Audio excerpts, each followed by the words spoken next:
मला दोन महत्त्वाच्या विषयांकडे शासनाचं लक्ष वेधायचं आहे। जुहू मिलिटरी ट्रान्समीटर स्टेशन च्या 500 यार्डांमध्ये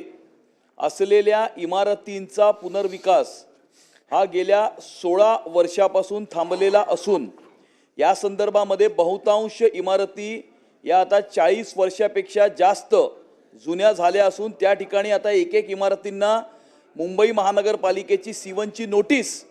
ही या ठिकाणी येऊ लागली आहे। मध्यमवर्गीय कुटुंब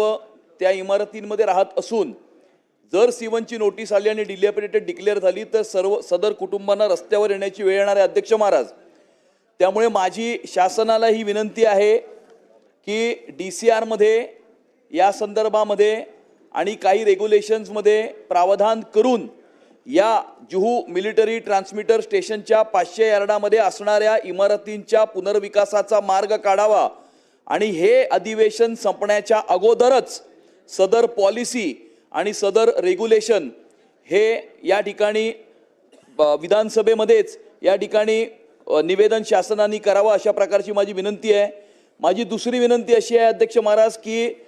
DN नगर येथे एअरपोर्ट अथॉरिटी ऑफ इंडियाच्या जमिनीवर असलेल्या ट्रान्समीटर स्टेशनच्या आजूबाजूच्या परिसरामध्ये सुद्धा अशाच प्रकारे